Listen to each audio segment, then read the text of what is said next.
परम करुणामय श्री धाम वृंदावन की असीम कृपा से अपने जैसों को जो साधनहीन, किसी भी तरह की ऐसी योग्यता नहीं कि हम परम पावन प्रियालाल के दिव्य निकुंज महल में वास करने के लायक हों, अहेतुकी कृपा करके महारानी जी ने हम सबको अपनी चरण रज में वास करने का वो सौभाग्य दिया जो ब्रह्मा शिवादि याचना करते रहते हैं।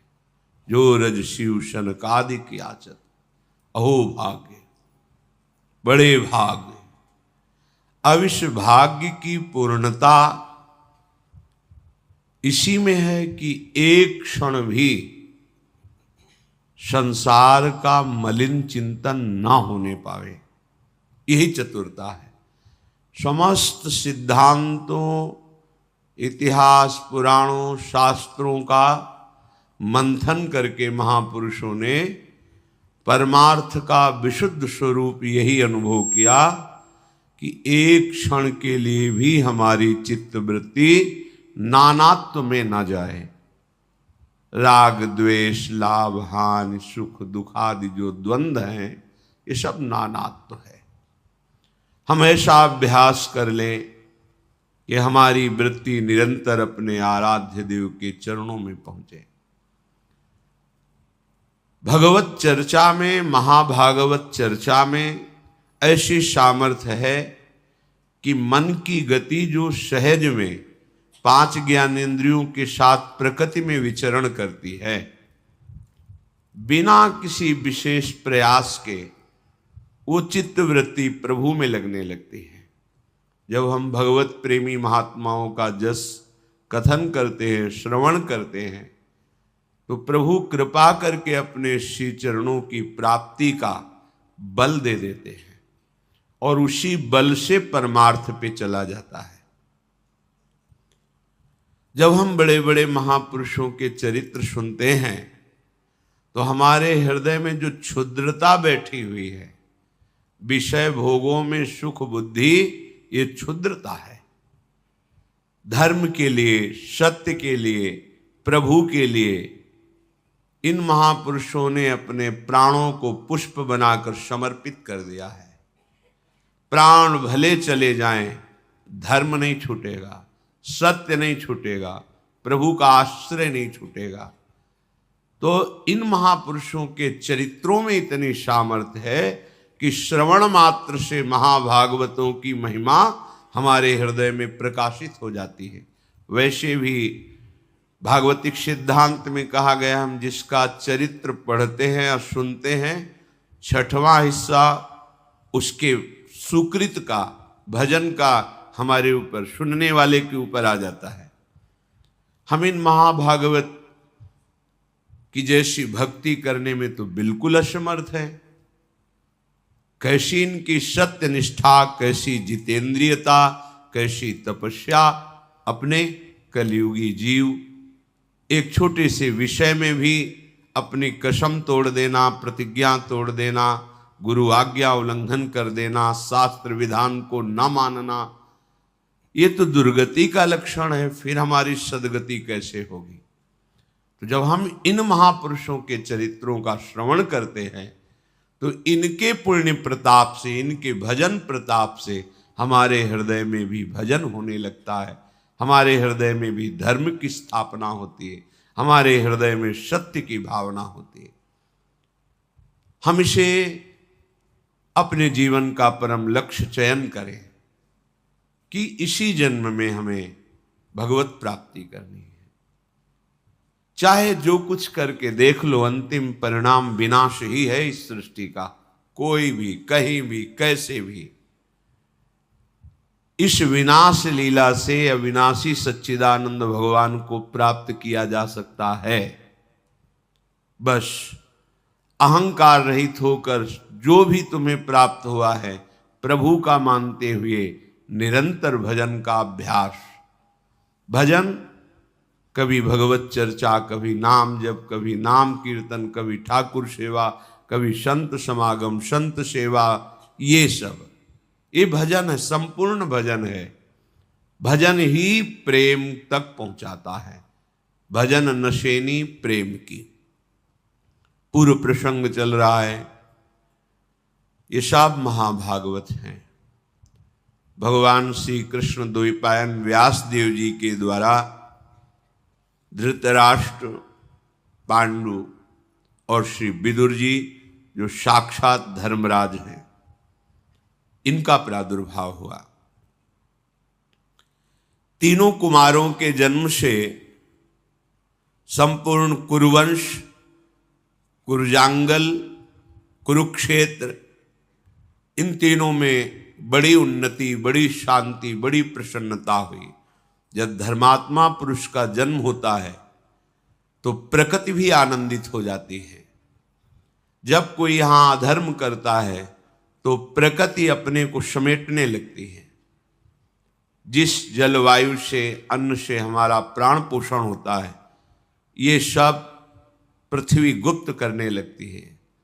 रसीले फल, जो सुखदायी स्वास्थ्यवर्धक वृक्ष, जल, वायु, ये सब प्रकृति चुराने लगती है।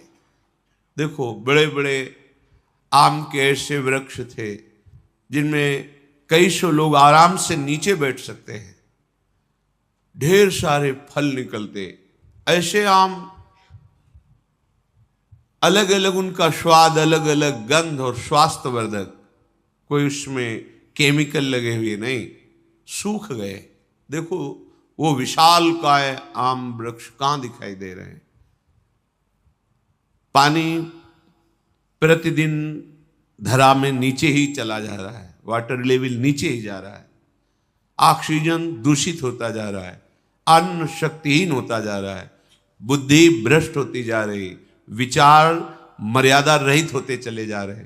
ये इसका कारण है धर्म का पालन न करना, सत्य मार्ग में न चलना, भागवत धर्मों का पालन न करना। तो यहां कोई सुखी नहीं रह सकता। अभी थोड़ा अवसर है। कुछ ऐसे महापुरुष हैं जिन्होंने जीवन को जगत मंगल के लिए समर्पित करके निरंतर भगवत भजन में लगे। उनका प्रभाव संपूर्ण प्रकृति के दोषों को नष्ट किए हुए है। जिस दिन इस धराधाम पर ऐसे भजनानंदी महापुरुष अंतर ध्यान हो जाएंगे, हाहाकार मच जाएगा, सब फसल नष्ट, बहुत दुख आएगा आगे। कलयुग है, इसलिए शांत भाव से धर्म को धारण करते हुए जितना जीवन बचा है, समय तो कट ही रहा है, चाहे पापाचरण में काट लो, चाहे धर्माचरण में काट लो, चाहे भगवत भजन करते हुए। श्वासें तो तुम्हारी कम ही हो रही, समय तो अपनी गति से जा रहा है, पर तुम कमा क्या रहे हो, कर क्या रहे हो, जाना कहाँ है, हो कहाँ, इन बातों का विचार करो। विचार करने की सामर्थ्य हमारी लुप्त होती चली जा रही। बस इतना ही विचार रह गया है, कैसे हम रसेंद्री को तृप्त करें, कैसे जनेंद्री को तृप्त करें। बस भोग संग्रह करना, भोगते हुए मर जाना, ये कोई लक्ष्य है? धर्म भगवान का साक्षात स्वरूप है। जब ये भगवान व्यास देव जी के द्वारा धृतराष्ट्र, पांडु और विदुर जी प्रकट हुए, प्रकृति आनंदित हुई, क्योंकि साक्षात धर्म प्रकट हुआ है। उस समय की प्रजा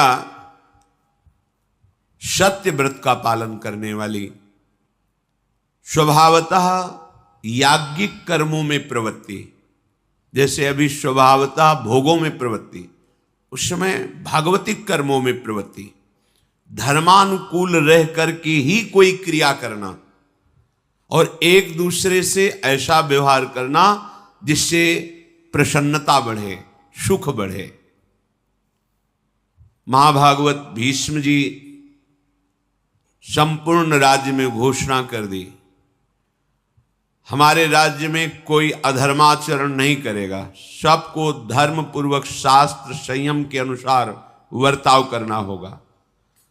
और हर नगर में बड़े बड़े देव स्थान बनाए जाएं, हर नगर में यज्ञ कराई जाए, उनकी आज्ञा का पालन होता। धीरे धीरे तीनों कुमार बड़े हुए, उनका यज्ञोपवीत संस्कार हुआ।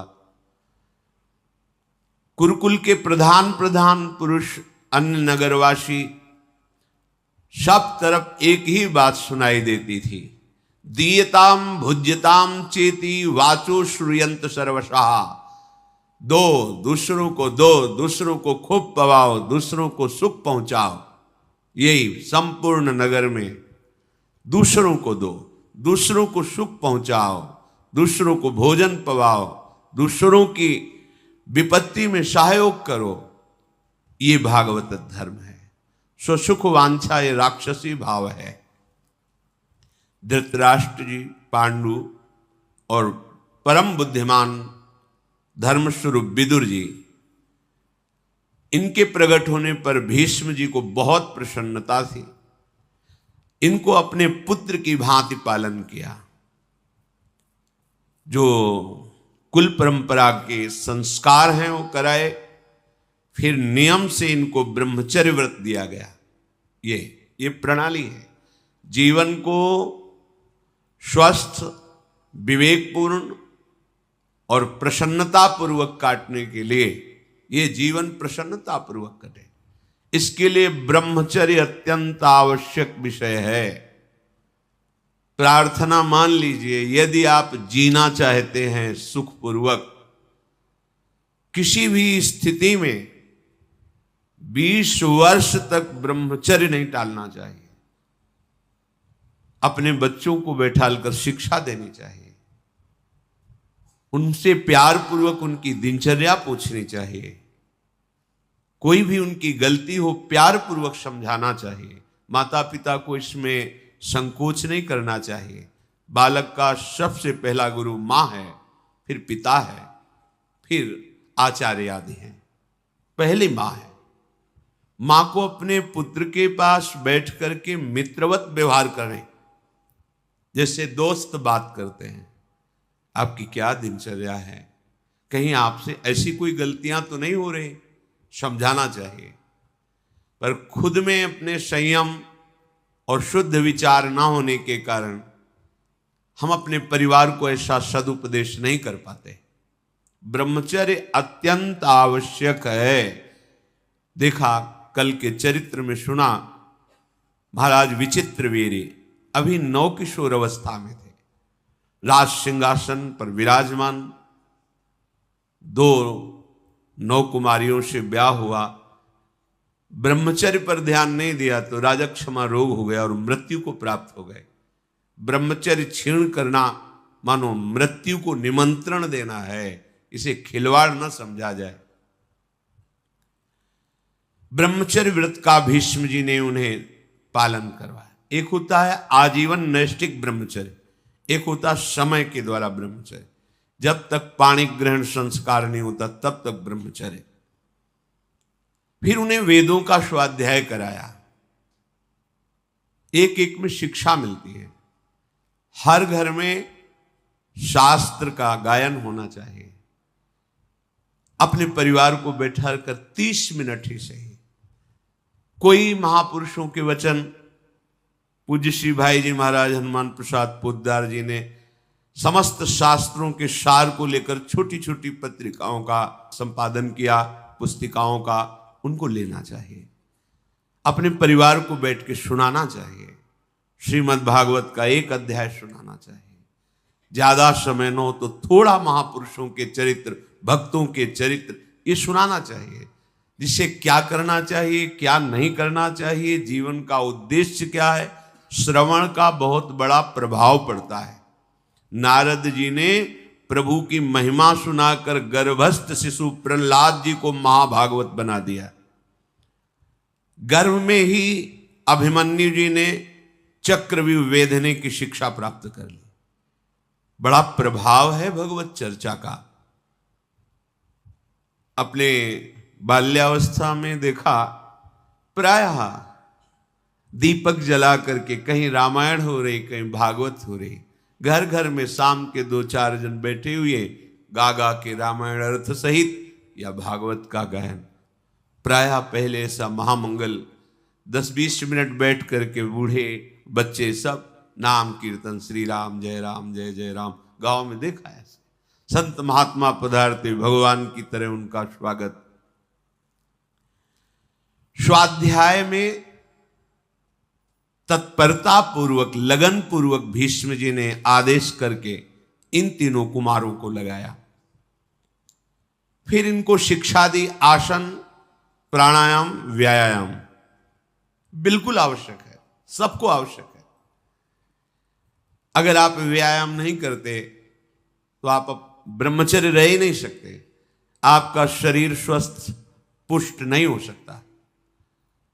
प्रत्येक शरीरधारी को प्रातःकालीन वेला में अपनी दिनचर्या जो है उसमें 30 मिनट निकालिए, आधा घंटे अपनी दिनचर्या करके फिर व्यायाम किया, कुछ आसनों का अभ्यास, बिल्कुल सरल पद्धति से 3 प्रकार का प्राणायाम पीछे सत्संग में बताया गया था। कुछ समय 10 मिनट ही सही, प्राणवायु का शोधन, इससे शरीर स्वस्थ, बुद्धि प्रवीण।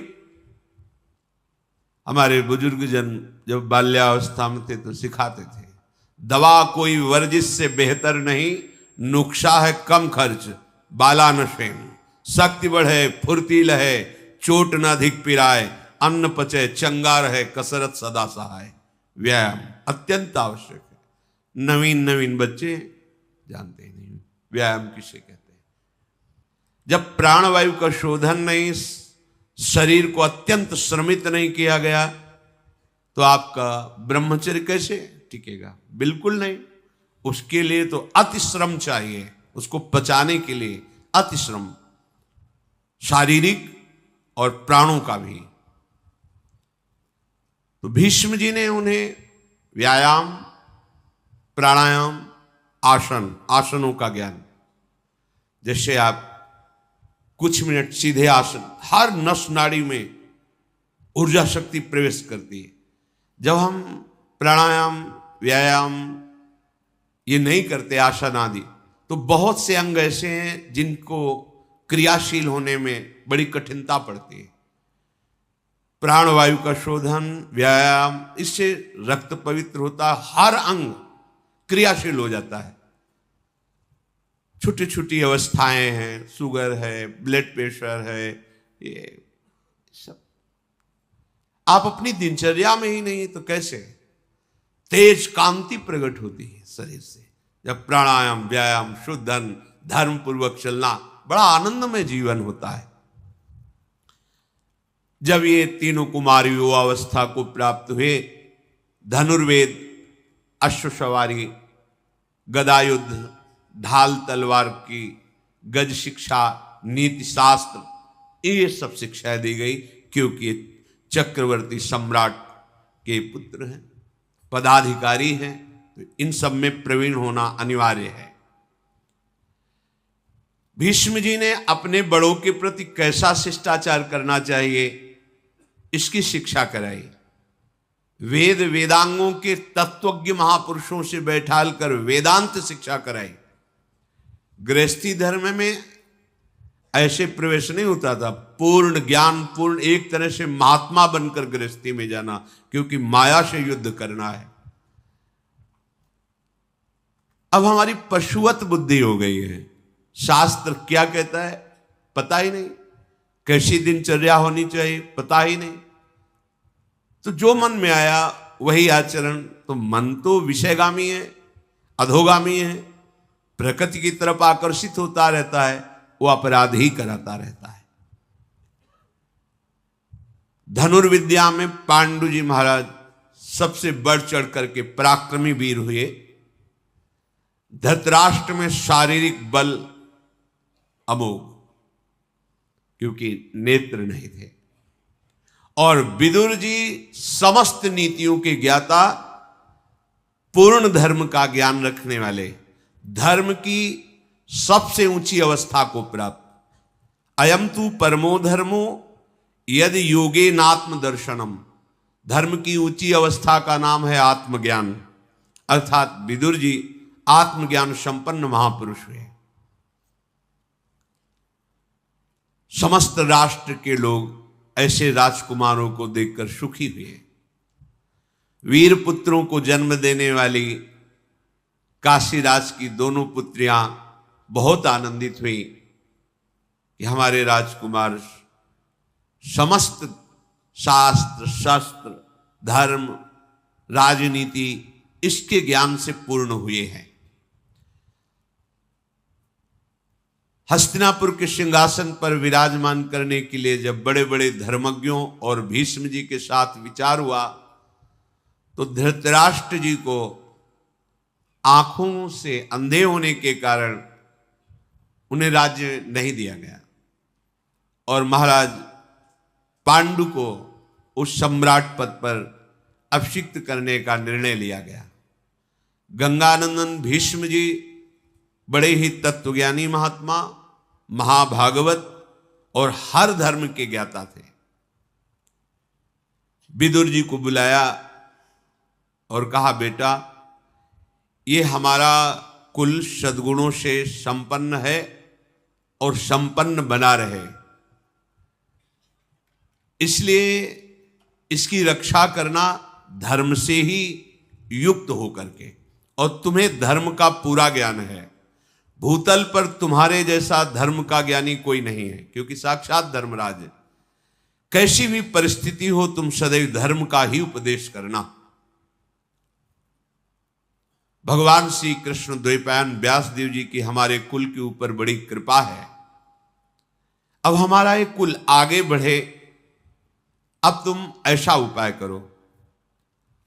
हमें गुप्तचरों द्वारा पता चला है कि यदुवंशी सूरसेन जी की कन्या, जिनका प्रथा नाम है, राजा कुंती भोज ने गोद में उन्हें लिया है और वो हमारे कुल के अनुरूप हैं। और हमें गुप्तचरों ने बताया कि गांधार राज सुबल, मद्र नरेश, इनकी भी कन्याएं हमारे कुल के अनुरूप हैं। हमने पता लगाया है ये सब धर्माचरण करने वाली और बड़ी ही सुंदर उत्तम स्वभाव वाली हैं, तो हमारे यहां इनका विवाह संबंध हो, ऐसा तुम विचार करो। भीष्म जी ने विदुर जी से कहा। विदुर जी बोले, भगवान आप हमारे पिता हैं, आप हमारी माता हैं, आप ही हमारे परम गुरु हैं।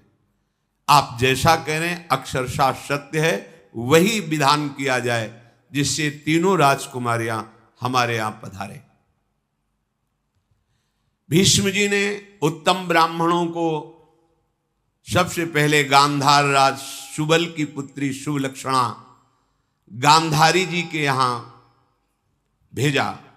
पता लगाया, पता लगा कि वो देवाधिदेव महादेव जी की उपासना में तन्मय है।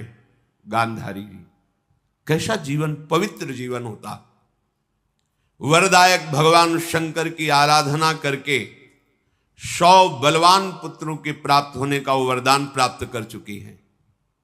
ठीक ठीक पूरा पता लगाकर भीष्म जी ने गांधार राज जी के पास अपना दूत भेजा और कहा पूरा परिचय ठीक से देना जाके कि धृतराष्ट्र आंखों से रहित है, कहीं छुपाव मत करना। धृतराष्ट्र के लिए हमारे ये गांधारी ठीक रहेंगे, जाकर उनको प्रार्थना करो, निवेदन करो। गए, मैं हस्तिनापुर से आया हूं, बड़ा स्वागत हुआ उनका। और गांधारी जी को धृतराष्ट्र के लिए हम वरण करते हैं। दूत ने भीष्म जी की बात कही। जब गांधारी जी ने सुना कि मेरा वरण अंधे से हो रहा है, मेरे माता पिता राजी हो रहे हैं, उसी समय उन्होंने एक मोटा रेशमी वस्त्र लेकर कई परत करके अपनी आंखों में बांध लिया। ब्याह नहीं हुआ, ब्याह की बात चली है।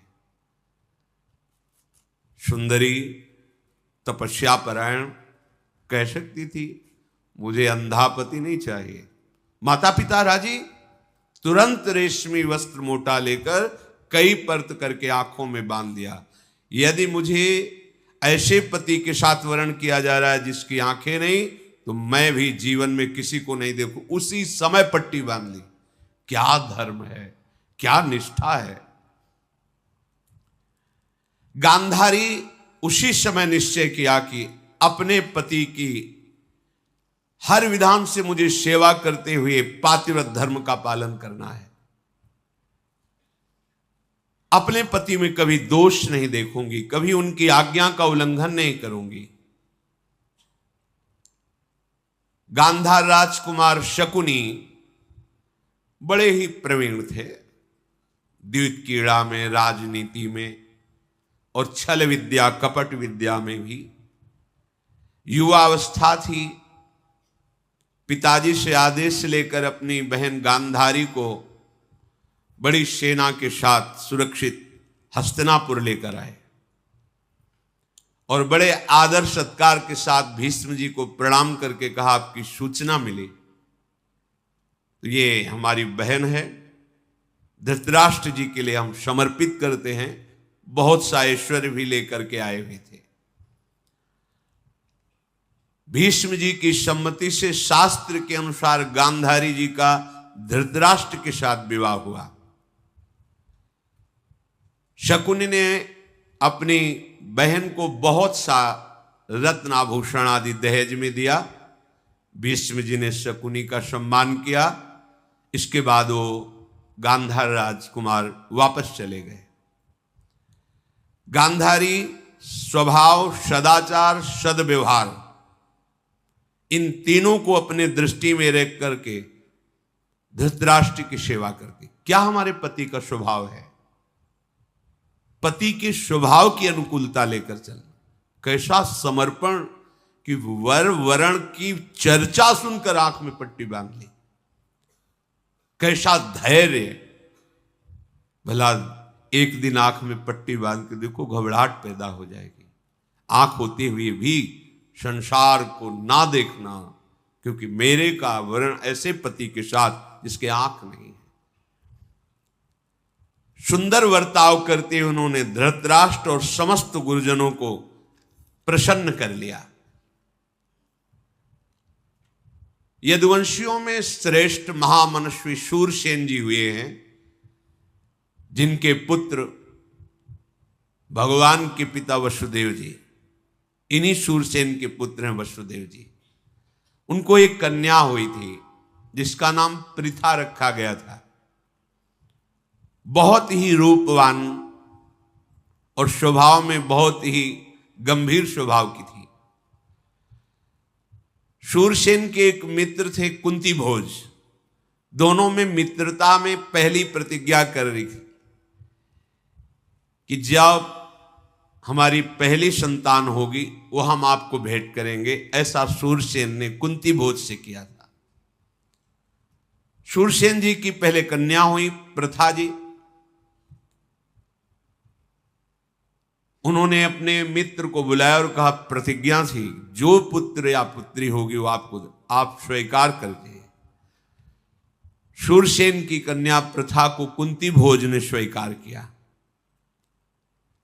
कुंती भोज के घर में प्रथा ब्रह्मचर्य का पालन करते हुए देवताओं का पूजन करना, जप करना और आए हुए संत महात्मा अतिथियों की सेवा करना, ये उनका प्रधान कार्य था।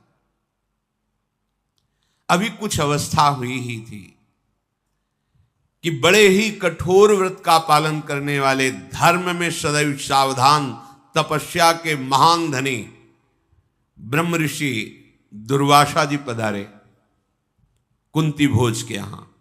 वो अतिथि सेवा, संत सेवा में बड़ी प्रवीण थी प्रथा जी। प्रथा जी उनकी सेवा में लगी। यद्यपि वो बड़े ही क्रोधी और उग्र स्वभाव के थे, पर बहुत सहनशील, शांत रहकर सावधानी पूर्वक उनकी सेवा प्रथा जी ने की। राजकुमारी प्रथा की सेवा से यद्यपि अत्यंत उग्र स्वभाव और कठोर स्वभाव के दुर्वासा जी बहुत प्रसन्न हुए और कहा कि बेटा तुमने हमें रिझा लिया, मैं तुम्हें एक मंत्र प्रदान करता हूं, इसकी प्रयोग विधि ये है और ये वशीकरण मंत्र है। तुम जिसको चाहो, जिस देवता को, उसी क्षण बुला सकती हो। मंत्र का प्रयोग करते हुए देवता तुम्हारे सामने उपस्थित होगा और जो तुम चाहोगी वो तुम्हें प्रदान करेगा। ऐसा वरदान दुर्वासा जी ने दिया।